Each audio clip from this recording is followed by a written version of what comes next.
So it's been about 3 months since the release of Chromokopia. and I don't know about y'all, but I still got it in heavy rotation.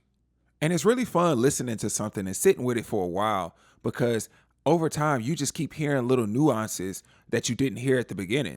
Another cool thing about sitting with an album for a long time, some of the songs that you really didn't like that much or you really didn't pay attention to as closely, those songs grow on you.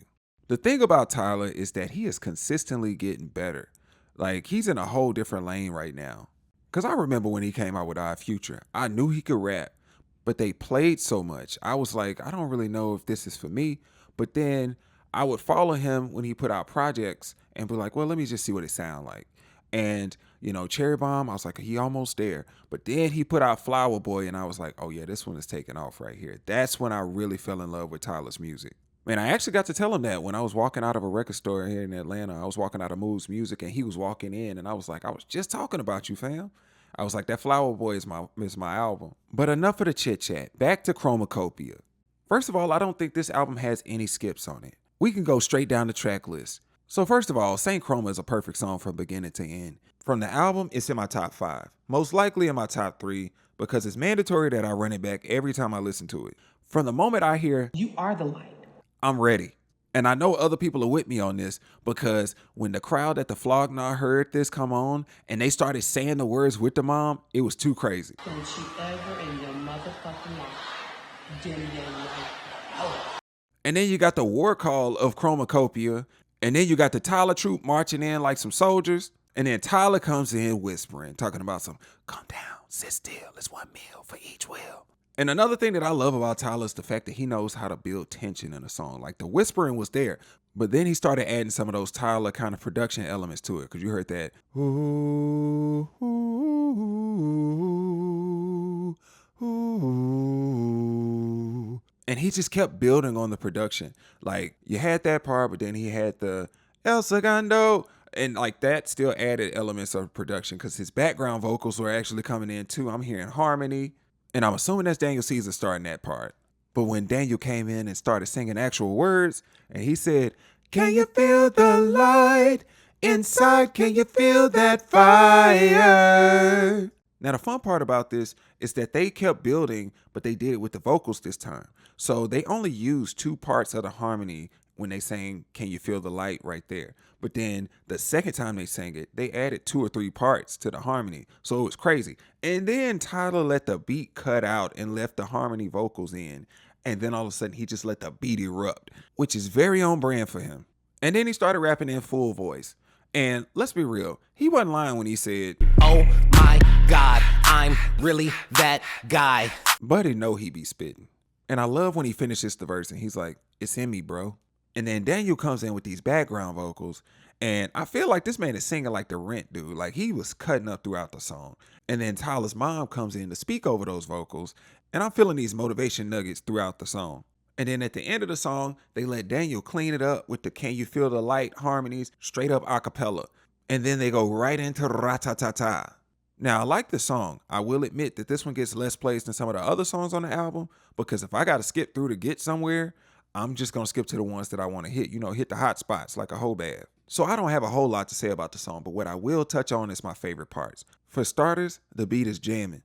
I can't help but move my shoulders every time I hear it. I be wanting to do the Harlem Shake so bad. His flow throughout the song, nice. My favorite part, I'm the biggest out the city after Kenny. That's a fact now. You got to be some kind of confident to say what he just said because the West got some hitters out there. Now, one of my favorite parts of this song is when they do that transition from Ratatata to Noid. I'm paranoid now because niggas weird and really bums. I'm paranoid now because niggas weird and really bum. So Noid is one of my favorite songs on the album. The transition from Ratatata into Noid is very satisfying. And when the beat drops, I love the sample. The sample comes from a song called Nizakupanga Ngozi by the Ngozi family.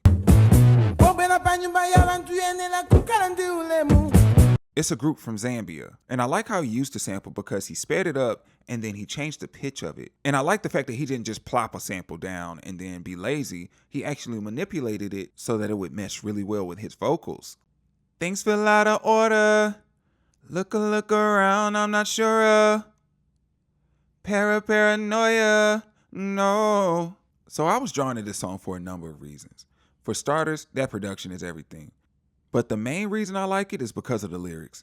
I mean, he's singing right now and talking about how he feels paranoid, and he's talking about how he feels it in his aura like something's on him. But like it makes it more real because he's out in LA and he grew up out that way. Them stick up guys are different out in Cali. Like they will not only take your things, they will take your life and not even have a problem with it. A number of mansions have been broken into out there. And I mean, not even just breaking into houses. I mean, we lost PNB Rock. We also lost Pop Smoke out there. Tyler talking about, hey, I'm thinking about circling the block because I feel like somebody's following me. And I don't blame him. If I feel that way, I also circle the block. So the reality of this song actually makes it 10 times more impactful to me. And for the chorus, they used the Ngozi family sample. It's in Chua, which is one of the languages that the Ngozi family sings in. And I put it in Google Translate because I wanted to know what was being said, made sure it was touching and agreeing with my spirit. And it didn't translate how I wanted it to translate into English, but my essential understanding of this is, when you come over my house, be cool because I don't want no problems and I don't trust everybody. Now, if you're from Zambia or you know somebody from Zambia and they speak this language, please get down in the comments and let me know if it's right or wrong. You know what? So I actually went under the Noid video and saw somebody that commented. They said they spoke Chua and they said this is what the translation means. And I was like, you see, Google was not on what they said they were on. Now, Google, I need y'all to do better. So like I said, the lyrics are really impressive, but the production is not far behind because it was so many nuances that I picked up on. So after the chorus goes off with the sample, you have the vocals come in and it's like, ooh, ah. So that along with the music carried on for a little bit. And then he came back in and said, someone's keeping watch. I feel them on my shoulder. And then he did another verse, but then right in that time where he had the same thing with the background vocals and the music kind of riding out, but then he did this little subtle nuance that just makes me go crazy every time I hear it. I think that was Thundercats doing. Shout out to Willow Smith on those background vocals too. And then there's a beat change. And when he does this little breakdown, what comes back in is this piano, and then you got this horn that's playing. It's a really tight situation. And then some people are kind of chanting in the background too. And his mom pops back up and she's like, hey, don't trust nobody out here, not even these accountants. And the verse he did in that part of the song, it was out of here. That was the best verse in my opinion. And they also did some really good mixing in this song because when you're listening to him and he says this thing, left shoulder, right shoulder, left shoulder, look. When he says left, it goes into the left ear. When he says right, it goes into the right ear. When he says look, it goes down the middle. So it's like split. Now, this was before the verse came in. And by the end of that verse, it was pretty much a full-on, robust kind of beat. And after the verse, he decided not to split this up and do the jump between the ears kind of situation that he did previously. I'm guessing it's because he didn't want it to compete with the beat because the beat was in full throttle. But before the verse, the beat was really stripped down. And then he ends the song with, what you want? Leave me alone, what you want? And then he ends the song by saying he's paranoid. The artistic value on this song is just off the charts. So we done with Noid and we come into the next track and the mom starts out by saying, hey, if you don't love a girl, don't tell her that. Not if you don't mean it. I mean, it sounds like common sense, but some people don't know that, so I guess it needs to be said. And this leads us into Darling I featuring Tizo Touchdown. Let me start off by saying this. I see what you did there.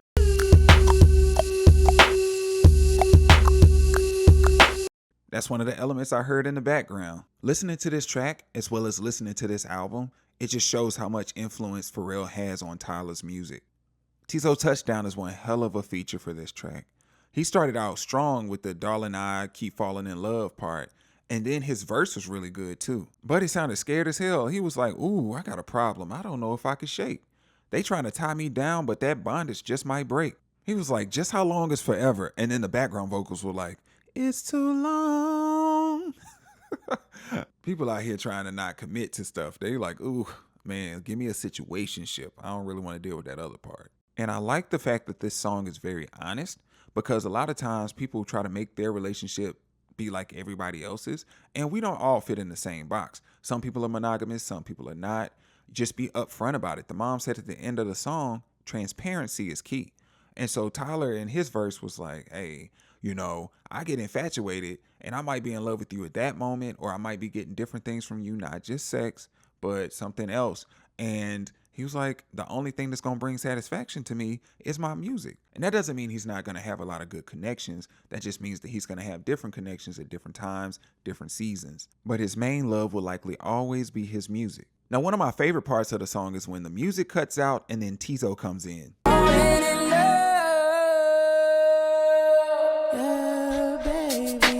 And when they were singing this part of the song, it kind of made me think of one of those throwback singing groups where the guys were singing their hearts out, just kind of crooning to the girls. It was like, keep falling, keep falling. And so that's the background vocals. But the person that's doing the lead can do all these ad libs. So it's like, forever, it's too long. And it could be a whole thing. It could be a whole musical. Don't get me theatrical out here, bro. So that situation rolled out to the end of the song, and then the mom came in and said transparency is key, which I totally agree with. And speaking of transparency, we get into a track where Tyler's mom starts off saying, always, always, always wear a condom. And then she said, don't trust. And Tyler comes in with, Hey Jane, we got the news and I ain't know what to do. What makes me like this song is the fact that Tyler's telling a story of two friends that became lovers, and they got a little lost in the sauce and ended up conceiving. And Tyler's a really good storyteller, so he was telling it from the perspective of him as well as the young lady that he was calling Jane. So he starts from his own perspective, and he starts off by saying, I got this news. I didn't know what to do with it. I was surprised. I was in disbelief. And honestly, I was beating myself up because I'm usually more careful than this. I'm like, what was I thinking? And he was very complimentary of Jane. He was like, I'm not ready for this necessarily, but if it's anybody, I'm glad it was you because you're pretty cool. We vibe real good. But like, he was very honest and transparent. He said, hey, I'm not really in the mind space to have a child. I'm still selfish. We don't even know each other that well.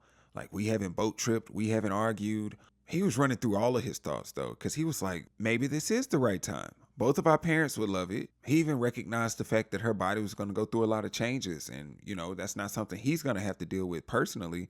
He's just freaking out right now. But he recognizes that it's going to be more complicated for her. And after he ran through all of his thoughts and got to the end of the verse, he said, hey, no matter what choice you make, it's yours, and I'm going to support it. And then Jane came back in and said, Hey T, we got the news and I forgot how to breathe. In the panic, you was comforting me. She ran down her list of compliments of him too. She was like, you're a really good dude. We both got great skin. So our genes about to make something shake. She starts talking to him about how she's afraid too. And she knows that his fingers are probably crossed that she gets her period again. And then she also thought about, hey, what if I do keep this baby? I am 35. And what if I don't get a chance again? And she said, don't get it confused now. I don't really need you for money. That's not what I'm here for. And she was like, honestly, I could move back to London and I could take care of the child by myself. I just like you for companionship.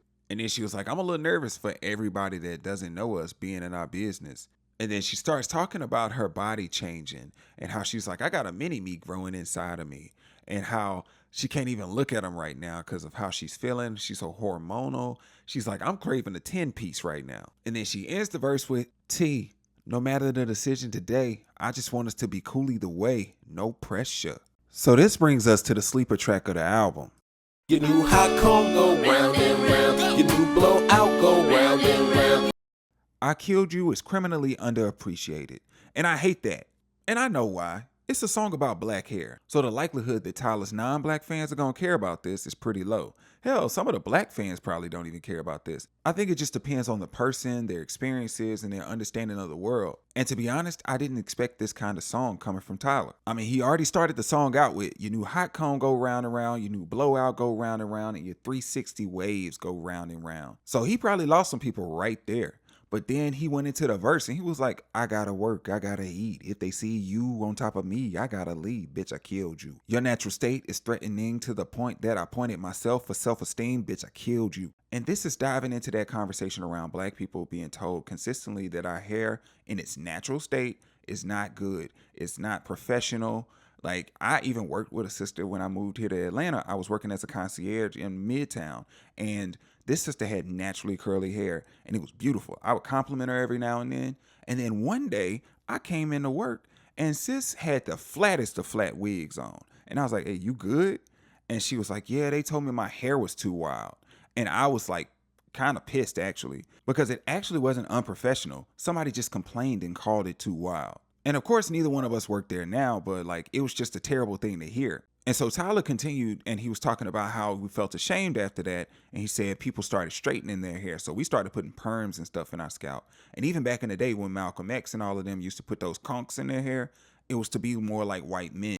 Looks white, don't it? But then he talked about there was a time where the hair was just simple and we used to put berries and oils in it for like nutrients. So now that we're putting all these harmful chemicals in our scalp, it's not doing us any favors because over time it can develop into serious illnesses. And some of these chemicals actually cause like early baldness in different places.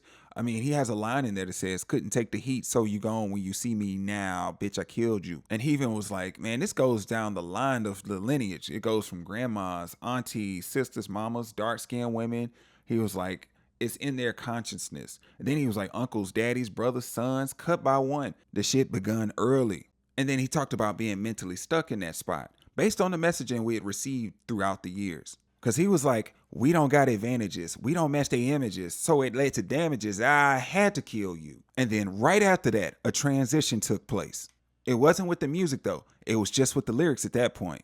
Because Buddy said, I gotta work, I gotta eat. If they see you on top of me, then I'm at peace. Bitch, I killed you. He referenced his hair as his crown without the grease. The hair defies gravity. You were seeing the transition of a person who was ashamed of what their hair looked like and how it felt and how it flowed out naturally to a person who is like fully embracing his hair naturally. And just before they take the song to the next level, he hits this part where he says, you the room, baby, they the motherfucking elephant. Talking about my heritage, I can never kill you. And then the beat changes. And then Tyler comes in with this funny ad lib. He was like, comb that shit.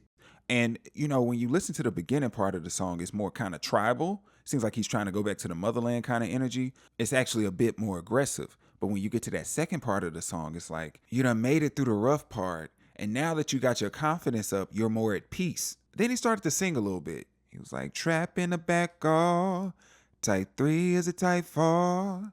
Bump it, get down, this is my crown. You got kinks in your mind, boy. And then you had these really smooth backup vocals. And then you got Donald Glover singing over these vocals. He's like, just too beautiful, just too beautiful, just too beautiful. Ooh, oh, yeah, yeah, yeah. Now to close the song, they decided to do it mostly in a cappella. They decided to add a bass to the harmony. It was like, do, do, do, do, do, do, do, do, do, do. Now that's how you end a song. And like I said at the beginning, this is a masterpiece. I wish more people were into it, and I understand why some of y'all are not, but to each his own. Tyler took it to the next level with this one, and I could not be more proud of that man. So we jumped from one masterpiece to another one.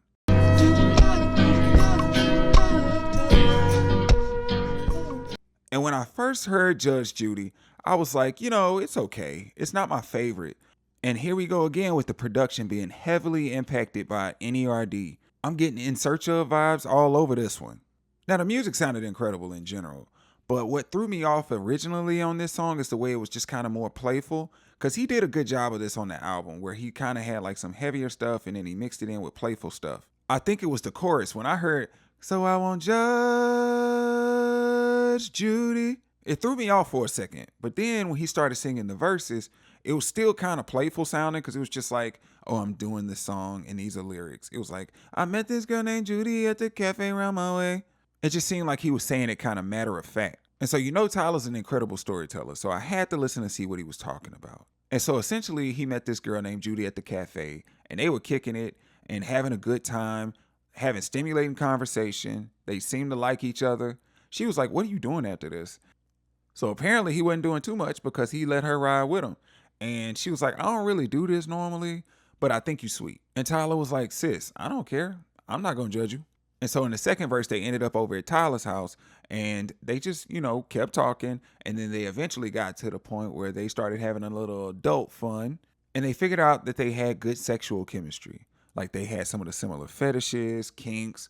They just had a good time together. They were both free spirits, and they were free together at that moment. And then Tyler got to the end of the verse and he was like, your body count is not my concern. And he's still not gonna judge Judy. And I'm assuming this lasted over weeks or months, because when you listen to the breakdown, he says she's just like me. He was talking about all the things that she was into, how she was good with multiple guys, women. He said he was a voyeur, so that kind of worked out for him too.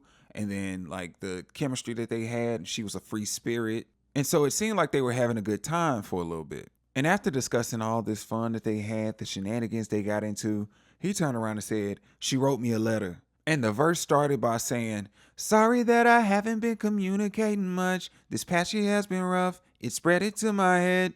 I knew it when we met. I literally stopped what I was doing because I was like, I know you didn't just do me like this.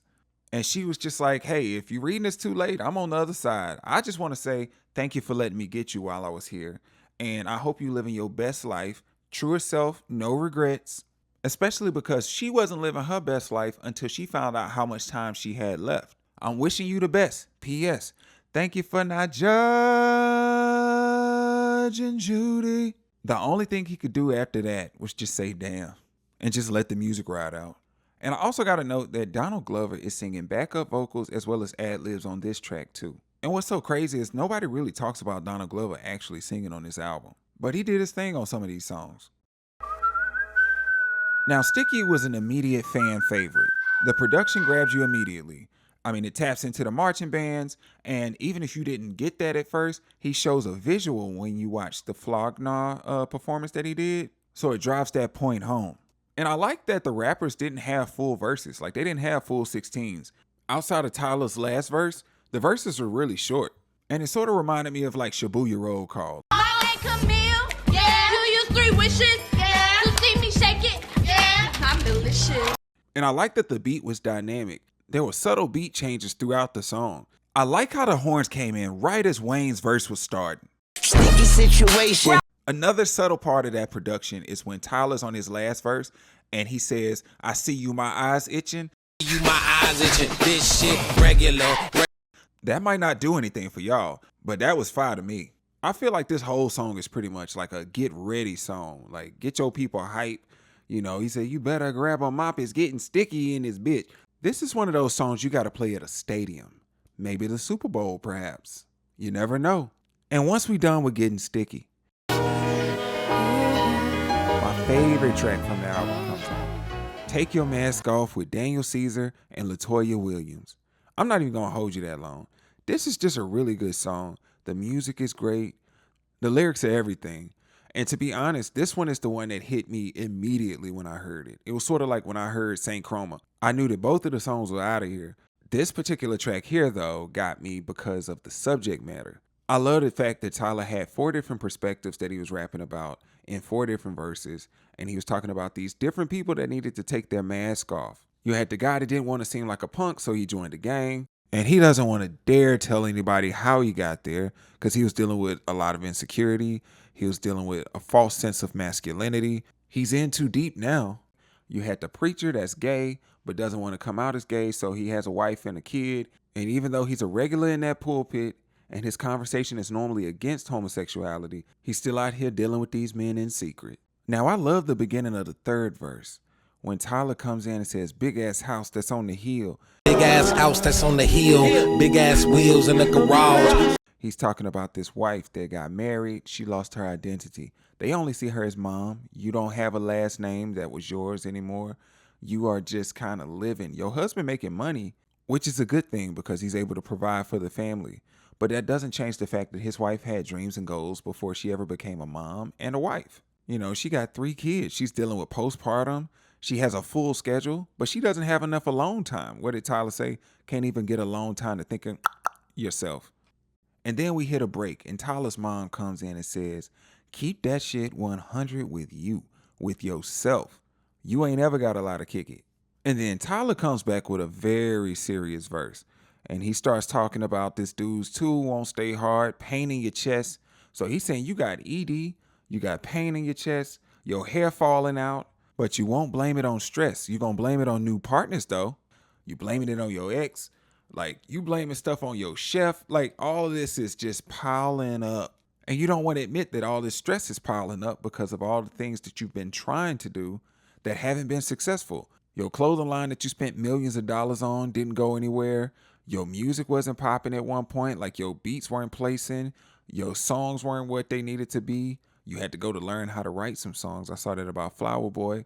When people are talking about stage presence, you're not part of that conversation. And then add in the fact that you said you were paranoid since you were about 19 years old, and how he's selfish and he's afraid to be a parent. Stuff like that'll take a toll on your psyche, man. He said that therapy needed. I dare get to seek it, but I lose a bet. And then he gets to the end of the verse and says, now go and stand in the sun. Use them fake tears to water your roots. Take that mask off and tell him the truth. Let's talk about it, Tyler. It's really a beautiful song. And I didn't even touch on the fact that Daniel Caesar and LaToya Williams' vocals were just pure on this track. They fit the song perfectly. This is the perfect pair to encourage people to take your mask off. And then we tap into Tomorrow. Now the song is pretty good. It's really short and they don't waste time getting into it. Like the mom is starting off like, hey fam, I'm getting old. I want a grandbaby, at least one. And Tyler's like, I don't know if this is for me, but he recognizes that his mom is getting older. Her hands don't look the same, but he's also understanding that he is getting older as well. And he recognizes that he keeps avoiding the stuff that other people around him might have, like some of his peers on baby number 2. And he's like, all I have to show is this Rari and these silly suits. And Tyler said himself, I don't like cages. This seems like a trap to him. Raising a kid actually stresses him out. And this is a regular conversation that people have all the time. As you get older, the people that are your elders in your family are always asking, oh, when you gonna have a baby? When you getting married? When you doing all these different things? They don't realize that these younger generations are not quite like them. And it's to the point that some of us don't really want to have kids, don't want to be married. I think the perspectives on life is different now. And it's important to know yourself well enough to be like, you know what? I don't want this path for myself. Because there are people right now that live lives that they have no desire to be a part of. And they live these lives for a number of reasons. It might be societal pressures, familial pressures. They might see it as a sense of duty, but they're miserable. And as I listen to Tyler on this song, I'm hearing more of him being afraid and also selfish.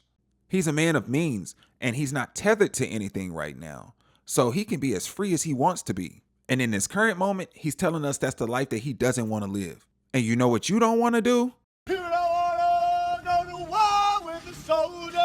Now, Thought I Was Dead is another hype track on this album, and it has that military and kind of marching energy. Then Tyler's mom came in and said, there's more to life than working, bro. And I don't have as much to say about this track, but what I will say is that Schoolboy Q and Santee Gold were great fits for this track. And Q pretty much said what he's been saying. Look, I done aged out of that hood stuff that I used to do. I done aged out and I done waged out. So I don't make the same kind of money I used to make in them streets. I am good on that. I'm about to go play some golf. You gonna think I'm dead because I'm not over there doing all that mess with y'all. And then Tyler comes in and he goes in on his critics, the people that's talking about his past, the music that he put out before. I'm gonna be honest, I did try to go back and listen to Bastard for the first time when this album dropped. And when I tell you, I couldn't get past half of that album. It was some subject matter on there. I was like, bro, you are in how many people on here? I know he was 17, but that music was wild. And people are trying to get him up out of here for that, which is totally within their rights. And it goes to show you that cancel culture doesn't really exist because honestly, everything is very personal. Like it's a personal choice whether you listen to something or not.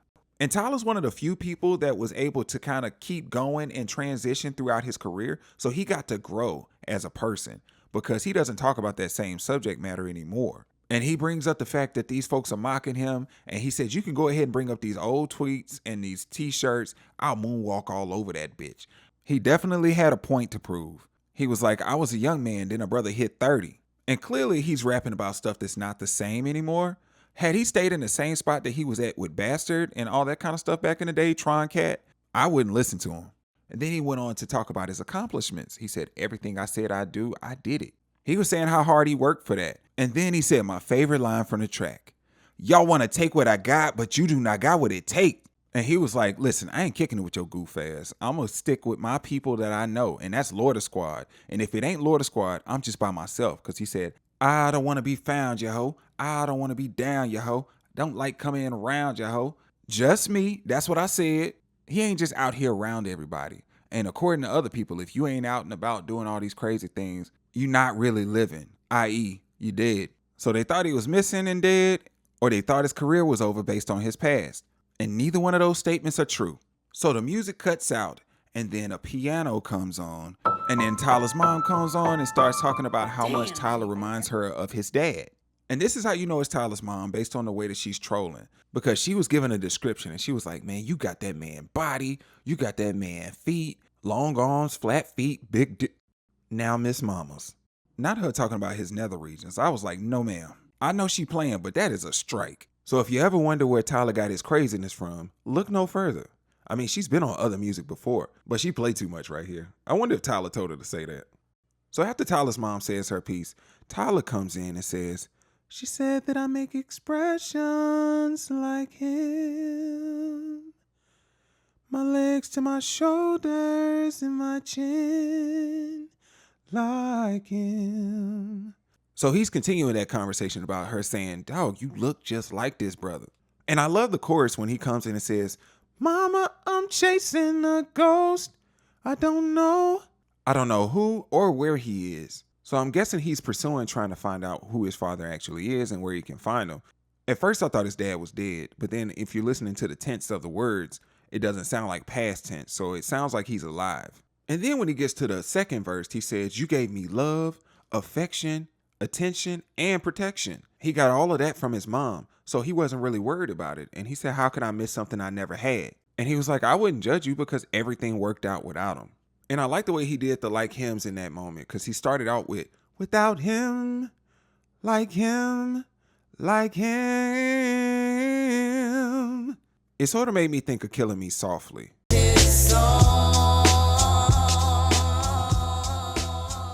And then we get into one of my favorite parts of the song when the song goes quiet and then Baby Keem comes back in with,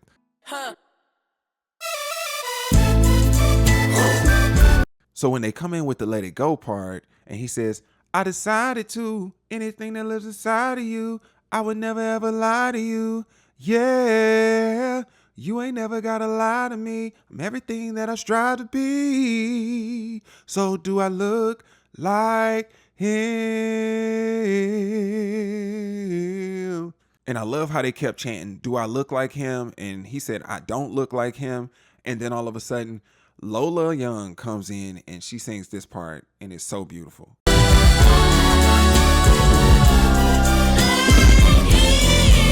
And then his mom chimes back in and says, you know what? It was my fault, not his fault, not your fault. Essentially, I was young. I did some immature stuff. I pushed him away, even though he really wanted to be a father. And she was like, please forgive me. And I was talking to my homegirl about this and she said, well, that sounds like growth. And it sort of does, because you got to think about it. She probably held on to this secret for a while. And we all know how families can hold on to a secret. And one of the main themes of this album is to let yourself go, be honest, be your truest self. Let the things that are weighing you down go. And I feel like this is one of those burdens that his mom probably had to carry for years. And Tyler pretty much said, I wouldn't attack you for anything that's inside of you. So he's giving her permission to let everything out. And I'm wondering how long ago this conversation probably happened with Tyler, because after a while, I never heard him talking bad about his dad again. But a little over a decade ago, this man was eating that man up. That's the reason why I went back to listen to Bastard, because I was like, I remember him talking pretty bad about his dad. And then after listening for a little bit, I was like, I had never heard this album in my life. Now, it is called Bastard for a reason. And before I turned it off, I did hear him talking about his dad in a negative light. Now, we got to remember, he was 17 at that time. He's in his 30s now. I think where I heard him talking bad about his dad was actually on the Wolf album. So I was very surprised when I heard Like Him and he was talking about his dad in a positive way. So I was like, a conversation must have been had years ago and he stopped talking about his dad in that way. And then he had to process it. So he had to take his time in order to be able to put this song together for this album. It's obviously a song of forgiveness for his mom, but sort of vindication for his dad. And honestly, I think his dad might need another song, because the way he was eating his dad up back in the day, I was like, do I hate him too? This is a very powerful song, and it shows that there's some healing that's taking place. Another thing that I love about this album is how Tyler is able to kind of bounce back and forth between some heavy tracks and some lighthearted tracks. And he does this so well when he goes from Like Him to Balloon. And as soon as Balloon came on, I thought Circus. I love the intentionality of the production. And then that famous Uncle Luke sample comes in. Don't stop, pop that pussy, let me see you do-do brown. and I had to look it up, but apparently this track has been sampled 115 times. I really love the playfulness of this record, and I'm guessing they call this song Balloon because they're flying high just being themselves. And I like that they make a lot of breath and air references on their verses. Like Tyler when he said, "I'm flying high, where's the pavement?" And then when Doechii was like, "I let it in, I let it out." And even if you listen to some of the background vocals and the way the music is sounding, it sounds sort of kind of ethereal, like they're floating. My favorite line from the track though, I air this bitch out like a queef. I send your ass back to the streets. had me rolling. It's clearly a really big energy track, and it all came together when they performed this at Flog Gnaw. And we definitely can't forget about Daniel Caesar coming in with the vocals at the end, with the "Don't stop, don't stop, don't stop." Daniel delivered every time he showed up on this album. And then it leads us to the final track on the record. I hope you find your way home.